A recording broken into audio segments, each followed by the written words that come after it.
We'll discuss about anticholinergic drugs. We already completed cholinomimetics, anticholinesterase drug. Cholinomimetics was agonist on cholinergic receptors, and anticholinesterase drugs, they are enzyme inhibitors. They inhibit acetylcholinesterase and produce cholinomimetic effect indirectly. So they are also known as indirectly acting cholinomimetics. Now we are discussing anticholinergic drugs. These are the drugs which blocks the actions of acetylcholine, but they are also known as anti-muscarinic drugs. Why they are known as anti-muscarinic drugs? Because they blocks only the actions of acetylcholine through the muscarinic receptors. That means they are purely muscarinic receptor antagonist.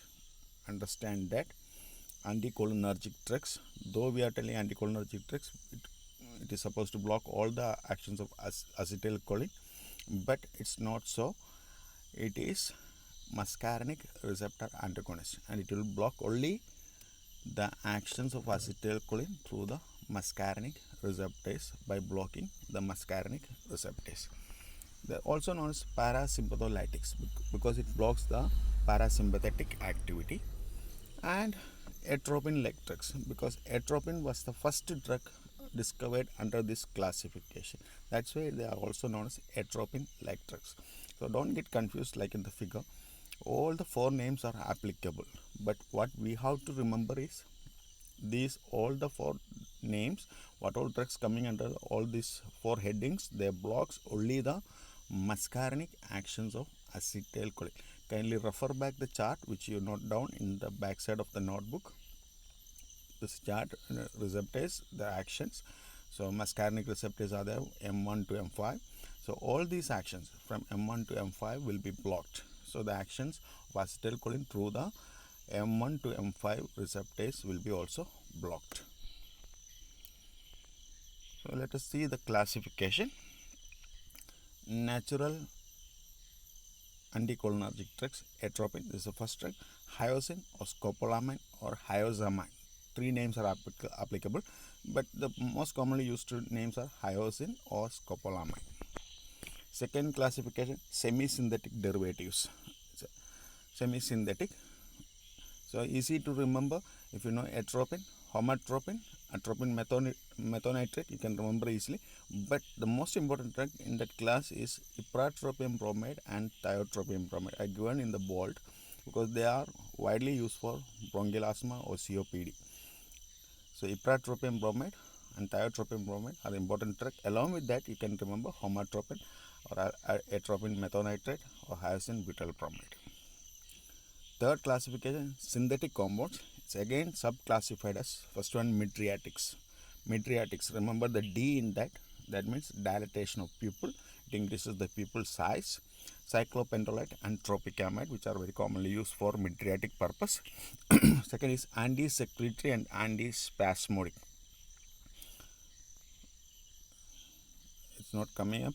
Kindly note down anti-secretory and anti-spasmodic, that is clidinium bromide, glycopyrrolate, dicyclamine and pyrazipine. I put some star in that glycopyrrolate, which is commonly used, dicyclamine, very commonly used like methyl spas. Methyl stands for mefenamic acid, it's a NSAID, and the spas stands for reducing the spasm of the GID, that is dicyclamine, and pyrazipine is again another important drug for pepticals. C, that is, I'm sorry, it's not coming up. It is vesicoselective. You can note down the spelling VASCIO, vesico. Sorry, it's not like that. VASICO, vesicoselective. Vesicoselective means they are very selective for the visceral organs.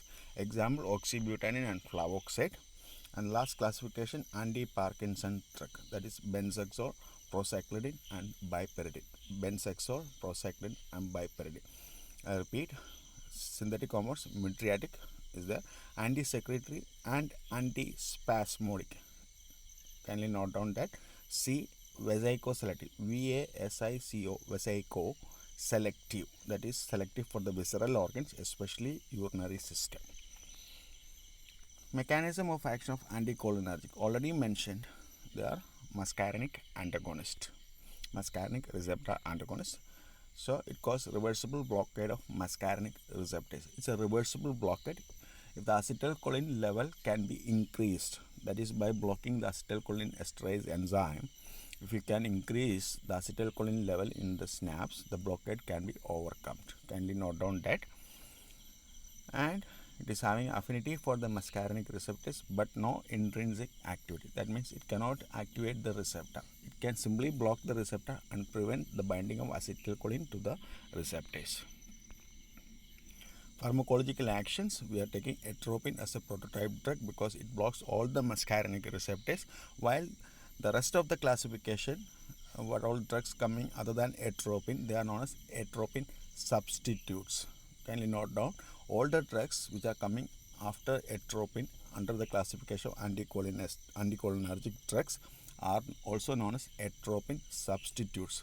So they will be having some selective effect on various receptors, while atropine will be blocking almost all the muscarinic receptors. That's why we are discussing atropine under the pharmacological action. First, effect on central nervous system. Usually it produces CNS excitement initially, especially of medullary centers like vagal, respiratory and vasomotor centers, but higher doses or continuous use, it will cause CNS depression. And another important action, it blocks the cholinergic overactivity. But the term you can note down there, it blocks the relative cholinergic overactivity. You can see here, block relative cholinergic overactivity in the basal ganglia and suppresses the tremor and rigidity in Parkinson's disease. So you can see here the substantia nigra. It's a part of basal ganglia. From there is a nerve innervation which projects to neostriatum, and it secretes dopamine to neostriatum. So the cell body of this dopaminergic neuron lies in substantia nigra, while it projects and secretes dopamine into the neostriatum.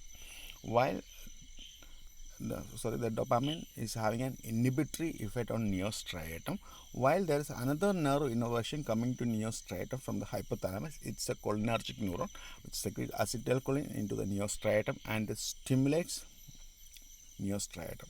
So the dopamine is having inhibitory effect on the neostriatum, while acetylcholine is having stimulant effect on neostriatum. So that keeps the regulation, and this regulation is highly important to maintain the gross intentional movements of the body, like handwriting, facial expressions, the style of walking, the gait, or what you call the ability to speech. All these things are controlled by this particular area, and there should be a balance between dopamine and acetylcholine in the neostriatum. So what happens in Parkinson's disorder, the dopaminergic cell bodies which lies in the substantia nigra, you can see the yellow color area, they undergo degeneration, that is destruction of the neurons. That means the dopamine level in the neostriatum comes down, or it gets reduced. As a result, there will be an imbalance. Acetylcholine level will be high in the neostriatum and dopamine level will be less. It's not like acetylcholine is secreted more, but dopamine level is getting reduced because of degeneration of dopaminergic neuron in the substantia nigra. As a result, there is a relative overactivity in relation to dopamine. In relation to the level of dopamine, the acetylcholine level is high in the neostriatum, and that's what results in Parkinson's disease. So, how to control the symptoms like tremor or rigidity associated with Parkinson's disease? One aim, either we can supplement dopamine by using levodopa to increase the dopamine level, or you reduce the acetylcholine activity by giving the drugs which are having central anticholinergic activity and can reduce the acetylcholine level, so that the balance between acetylcholine and dopamine can be maintained. And the motion sickness property. So motion sickness, it is the disturbances or vomiting associated with the motion of the body, like swinging or when you travel in a bus or in a car. So this happens when there's a disturbances in the balance. So the body send impulses to the vomiting center and create some disturbances in our body like vomiting, so that the movements can be prevented and the balance can be regained. So that happens from the inner ear through a cholinergic link pathway. So the cholinergic link pathway is lying in the cerebellum where you are having the M1 receptor. So it's a cholinergic receptor and that send impulses to the vomiting center, resulting in vomiting associated with the and motion sickness. So if the cholinergic link pathway, if you can block this cholinergic link pathway, the impulses will not be reaching the vomiting center and there won't be motion sickness. So that is how the anticholinergic drug will be producing anti-motion sickness property. You can note down this: depresses the vestibular excitation and block the cholinergic link pathway between the inner ear and vomiting center. Coming next, effect on eye. So already seen cholinomimetic, it produces miosis, increase outflow of aqueous humor, spasm of accommodation. So let us see what happens if the receptors are blocked. So initially it produces mydriasis, increase in pupil size. You can see here there is a mydriatic effect, increase in pupil size. The reason is blockade of M3 receptor in the circular muscles of iris. As a result, the sympathetic action on the radial muscles will overweigh, resulting in a passive mydriasis, increase in pupil size. I repeat again, it is due to blockade of M3 receptor in the ciliary muscles. Sorry, in the circular muscles of iris. I repeat, it's a mistake. It's a blockade of M3 receptor in the circular muscles of iris. As a result, the acetylcholine is not able to act on the circular muscles. There is no contraction of circular muscles, while the radial muscles will contract, or the sympathetic activity on radial muscles will overweigh, resulting in a passive mydriasis or increase in pupil size. Second, it causes paralysis of ciliary muscles.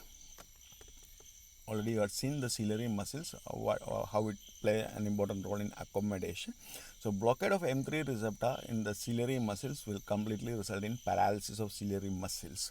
As a result, the ciliary muscles will relax, there will be increased tension on the suspensory ligaments, and the lens will become less convex because of pulling by the suspensory ligaments, and the vision will be focused for the far vision and the near vision will be completely blurred. That means it can result in loss of accommodation. Cholinomimetic, it was spasm of accommodation, but here complete loss of accommodation because the receptors are completely blocked and blurring of near vision, and the condition we call cycloplegia. And fourth one, loss of light reflex.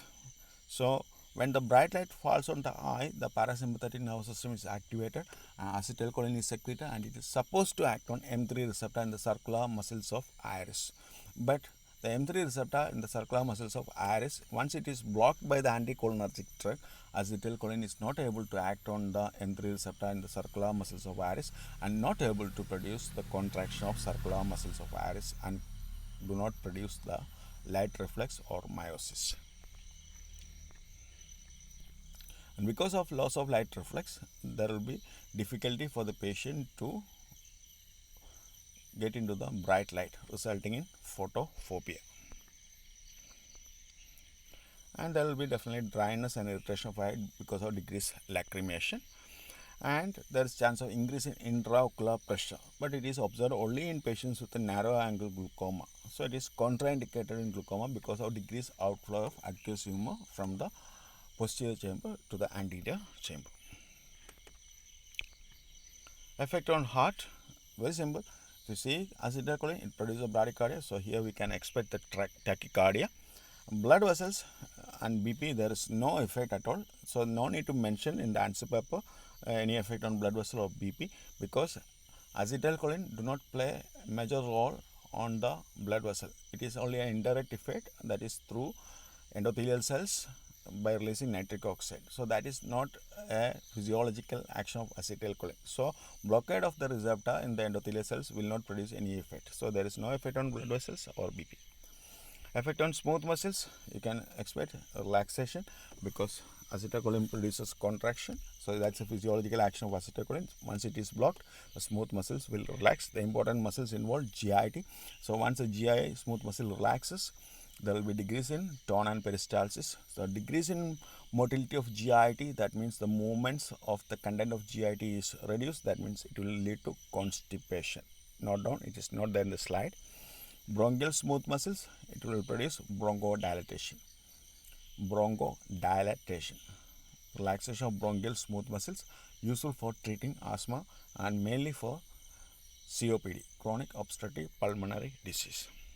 Urinary system, again the peristalsis, the contraction of the trachea or the urinary bladder will be reduced, it will be relaxed, so definitely it will lead to urinary retention.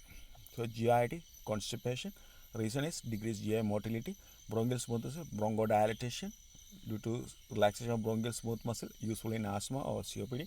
Urinary system, decrease peristalsis in the ureter, decrease contraction of the urinary bladder or the trachea, leading to urinary retention. Exocrine glands. Acetylcholine tends to increase all the secretion, so blockade of that leads to decrease in all the exocrine secretion except milk and bile. So there will be dryness of mouth, there will be decreased sweating, there will be decrease in gastric acid secretion and so on.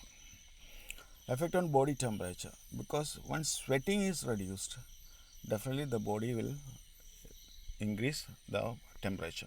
So increase in body temperature we usually call it as atropine fever. The reason is reduced sweating as well as stimulation of the temperature regulating center in the hypothalamus. Coming to kinetics, atropine shows a short half-life, but the effect on eye will prolong to about 72 hours. So atropine is not used for producing mydriasis because we want only a short action for the purpose of ophthalmoscopy or other purposes in the eye. So we use either cyclopentrolite or tropicamide for the purpose. Atropine is never used for the mydriatic purpose because of its long duration of action. Adverse effect, definitely you can from the pharmacological action itself you can write down. We started from the CNS, the excitation, let it be there. Then we come to the cardiovascular system, there's a tachycardia. Then we came to the smooth muscles, constipation, urinary retention. When we come to body temperature, increase in body temperature, dryness of eye, all those things. So it's in the order: dryness of mouth, blurring of vision, important side effects, constipation, urinary retention. There's a four main side effects we always present, followed by photophobia, dryness and irritation in the eye, tachycardia, increase in body temperature, and you can go on noting down the side effects. Indications, important, I am giving the drug and the use of drug. Why it is so? Because atropine can block all the receptors and the uses are limited because of that particular reason. While the atropine substitutes, I repeat the term atropine substitutes, that means all the drugs which are coming other than atropine are known as atropine substitutes, and they will be having selective effect on various receptors and their uses also vary. So it's important, note down atropine or homatropine for sinus bradycardia. Sinus bradycardia is decrease in the heart rate because of decreased impulse generation from the SA node. It may be due to the vagal stimulation. So once M2 receptor is blocked, the heart rate can be improved. Or in mushroom poisoning or organophosphorus poisoning, already mentioned under later classes. Atropine, it can be also used for siluria or hyperhidrosis, increased salivation, especially during oral surgeries or other purposes. Hyperhidrosis, that is increased sweating. So that can be also treated by using atropine. Scopolamine for motion sickness. The reason is already mentioned under CNS. Refer back. It should be mentioned under the use. Ipratropine bromide and thiotropine bromide, they are bronchodilators. They are mainly used as inhalation. You can see that inhaler is there in the figure. You can see Ipravent is ipratropine bromide. They are used for bronchial asthma, but the main use of ipratropine bromide is for COPD, chronic obstructive pulmonary disease. The reason will be explained under respiratory system, asthmatic bronchitis and status asthmaticus along with the scopolamine. Cyclopentrolate or tropicamide. It's a mydriatic drug, short-acting mydriatic. They are used for ophthalmoscopy, also for keratitis or iritis, and to break adhesion between the lens and the iris. Glycopyrrolate or atropine, they are used for pre-anesthetic medication. These are the medications which are given prior to the anesthesia or before the anesthesia to make the anesthesia more pleasant and safe. So any anesthetic if you take, it do not satisfy all the requirements of a ideal anesthetic. So to cover up that, we give some drugs before the anesthesia so that the needed requirement which cannot be satisfied by the anesthetic can be overcome. So glycopyrrolate, I repeat, glycopyrrolate or atropine, they are mainly used because in order to reduce the tracheobronchial secretion and prevent vagal bradycardia, and also to prevent, it's missing, it's there, kindly note down, to reduce tracheobronchial secretion, to prevent vagal bradycardia, and to prevent laryngospasm, Parasympatholytics, it is used for duodenal ulcer or stress ulcer, peptic ulcer, mainly two types, gastric as well as duodenal ulcer. Parasympatholytics is used only for duodenal ulcer. It is contraindicated in gastric ulcer. The reason I am mentioning right now, kindly note down. In case of gastric ulcer, the ulceration is in the stomach. So parasympatholytics will reduce the GI motility. That means the acid and the spices which are taken along with the food will remain in contact with the ulcer in the stomach for a long period of time because of decrease in GI motility. So that will worsen the gastric ulceration. While in case of duodenal ulcer, the GI motility is reduced. That means the acid will be slowly getting down into the duodenum. So the ulcer is in the duodenum. So the acid will be slowly coming into contact with the ulcer in the duodenum because of decreased GI motility, and as well as the parasympatholytic can reduce the secretion of gastric acid, especially the cephalic phase of gastric acid secretion, and that's why reason it is also useful for stress ulcer. Remember why it is contraindicated for gastric ulcer, because of decrease in GI motility. So the acid and the food materials remain in contact with the ulcer in the stomach for a longer period of time, which will worsen the condition. Next class is dicyclomine or clidinium bromide. Repeat, antisecretory and antispasmodic. They are useful for mainly for intestinal colic or biliary colic. Dicyclomine, I repeat, methylspas, very commonly used for used by the female patients for the pain and disturbances or GI spasm associated with the menstruation. Oxybutane and flavoxate, vesicoselective, very selective for the visceral organ, especially the urinary system. So they are mainly used for ureteric colic, nocturnal enuresis, hyperactive urinary bladder, urinary incontinence, and detrusor instability. So all these conditions, you can see the ureteric colic. There's a spasm, so it relaxes the smooth muscles. Nocturnal enuresis, that is urination during the bedwetting, what we call. So decrease urine outflow because of urinary retention is helpful. Hyperactive urinary bladder, that's commonly seen in elderly geriatric patients. So the frequency of urination, especially in the night, will be more. So that can be reduced.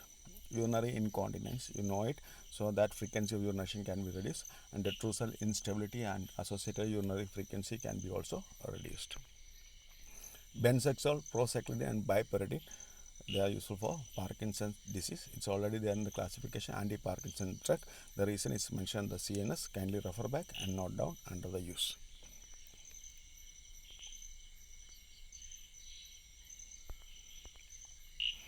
Acute belladonna poisoning. Because why belladonna? Because it is due to the ingestion of belladonna berries. You can see that it looks somewhat like grapes. So that was very common because atropine is obtained from belladonna, Atropa belladonna. Atropa belladonna is a name. So that's very commonly used, common source for atropine, and it looks like grape. The children may have the tendency to ingest it. That's why it's commonly known as belladonna poisoning, and it's also from the datura seeds. So the symptoms of atropine poisoning or belladonna poisoning will be the same as adverse effects of anticholinergic drug, which we already discussed. So treatment, Note down the treatment for belladonna poisoning or atropine overdosage. General measures: go for a gastric lavage, maintain the circulation, maintain the respiration if required, catheterize the urinary bladder because urinary retention will be there. Symptomatic treatment: we give diazepam to prevent convulsions. We keep the patient in a dark room because the patient will be having mydriasis and loss of accommodation and loss of light reflex, so he will be having severe photophobia. So to avoid the damage to the retina, the patient should be kept in the dark room. And ice bags are used to reduce the body temperature because there is lack of sweating and disturbance in temperature regulating center, so that will increase the body temperature, so that has to be controlled. And the specific management of atropine poisoning, you can go for a universal antidote. More than that, physostigmine is a lipid soluble drug which can have more prominent effect on muscarinic receptors or the areas where muscarinic receptors are present. Refer back anticholinergic. The difference between physostigmine and neostigmine: physostigmine is lipid soluble and they produce the more prominent effect or more effect on the enzymes which are acetylcholinesterase, which are secreted in the synapse where muscarinic receptors are present. So that will block the muscarinic effects of atropine. Thank you very much.